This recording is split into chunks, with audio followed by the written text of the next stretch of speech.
invested millions of rands into information and communications technology.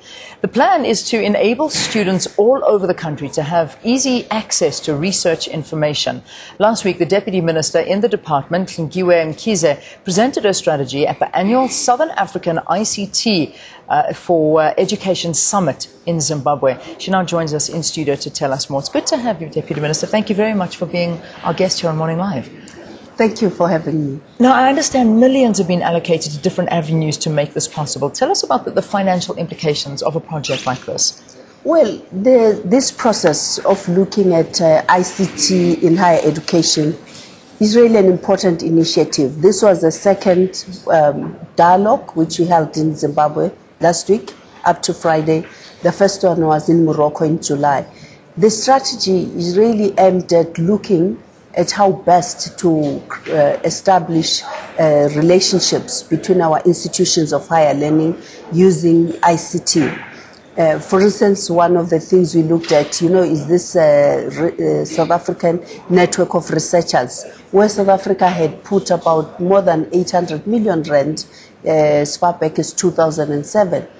But because other institutions were not connected, that money has not been used by all of them. So the whole idea is to say, how do we create this institution in the cloud so as to ensure that a university out there in Limpopo or University of Zululand is able to connect with a university like UNISA. And we actually had those vice-chancellors also in attendance. How is it going to work? How do you link up universities and schools like that? Let's take, for instance, what we have already invested in research.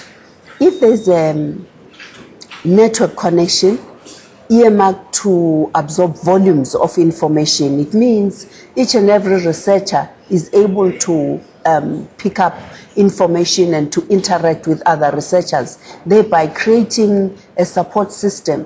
And we also looked at connectivity in rural areas. Centec was meant, when it was launched by the late Minister of Communication, partly it was meant to help us to connect with rural schools and universities and, of course, and other services. So we are picking up on all those and say, as education, how do we ensure that our schools at least are connected? There is infrastructure for teachers, even if they have one laptop, to use it effectively with a portable beamer to help students to connect with other student lectures, maybe in big cities. Yeah, let's look at the realities. However, when one looks at where South Africa ranks, we rank 61 out of 138 countries for worldwide on the Network Readiness Index.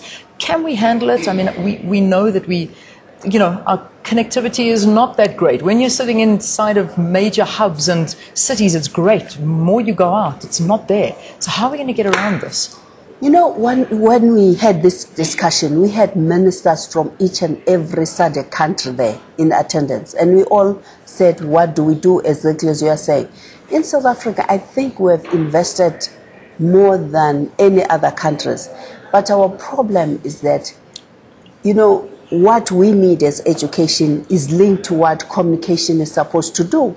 So it's to really collaborate our efforts so that if we require something, a network and the Ministry of Communication as well to fast track whatever they've got to do to roll out the bandwidth. Because sometimes you find that you have a strategy, and if in that area, then there's no connectivity, then you're stuck. Yeah. So, we think through this process, basic education, higher education, Ministry of Communication, Science and Technology, we have to all sit down and agree on priorities and commit to make sure that it happens. Having said that, the situation right now, when you go out into rural schools, what is it like? I mean, if there is no connectivity there, does technology exist in these schools?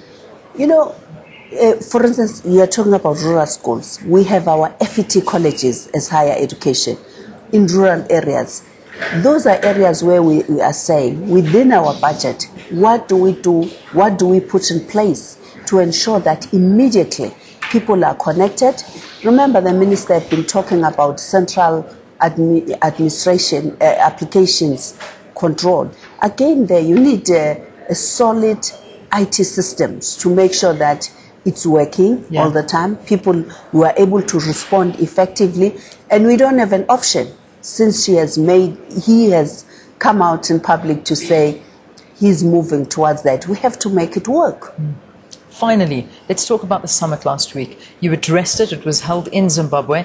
Was it well received, your presentation? I think people believe South Africa is playing a leading role because, first of all, we have to all account in terms of infrastructure.